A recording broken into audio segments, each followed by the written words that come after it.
after that we play a...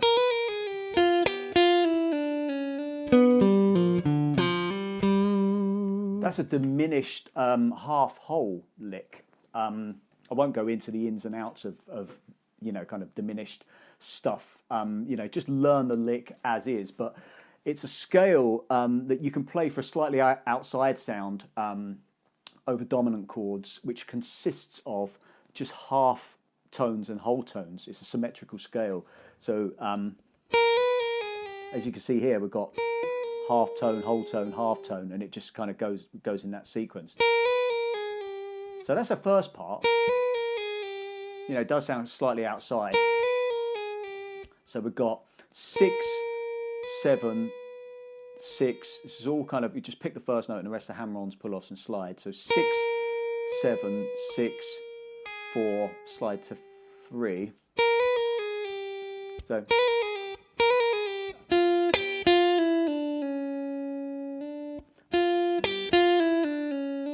that's the next part. So we're playing almost the same kind of pattern on the B string, but we're kind of 1 fret lower than we were on the high E.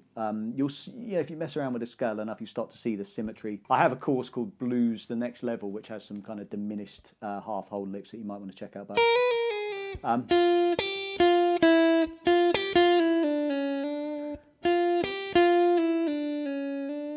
so that's 6 on the B string, 3 on the high E, back to 6, 5, 3, slide down to 2, slide back up to 3.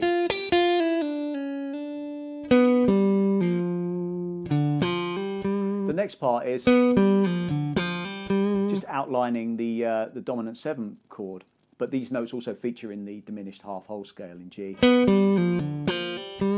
So we've got 4 on the G, 5 on the D, pull off to 3, 5 on the A, and then 3, hammer to 5 on the D, and pick it again. And I just hang on that for a whole bar, and then, yeah, I'll just play a, which was just off the cuff. We've got a similar lick up there in one of the earlier licks, but we play 3 on the D, and then we do a kind of grace note slide from 5 on the A string down to 3, down to 1, back to 3, and then that's 1, 2 on the A, and an open G. So that's minor third, major third, root. Just to kind of top us off, and it kind of takes us over the line. So, you know, you don't kind of finish. It's not an even number of bars. It's like a little tag on the end, which is quite a cheeky thing to do in a solo sometimes. So that symmetrical scale, that diminished half whole scale, it's an 8-note scale, but it's got, you could think of it as having 4 outside notes and 4 inside notes.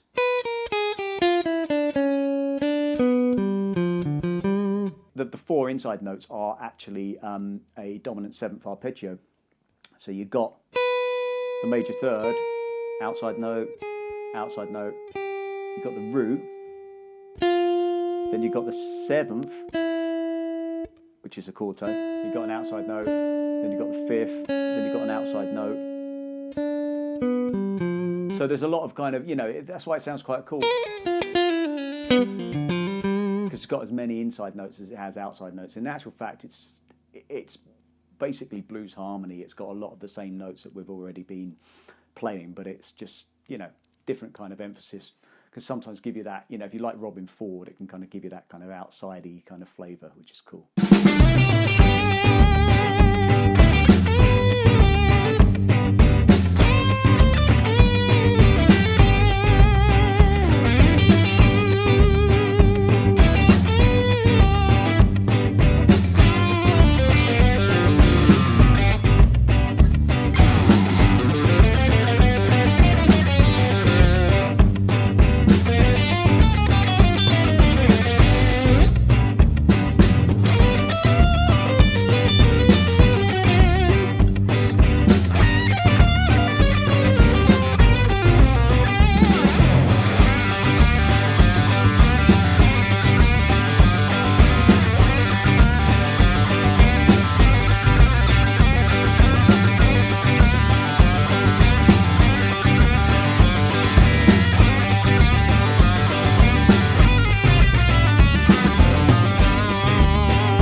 have fun with that, and let's look at the next solo.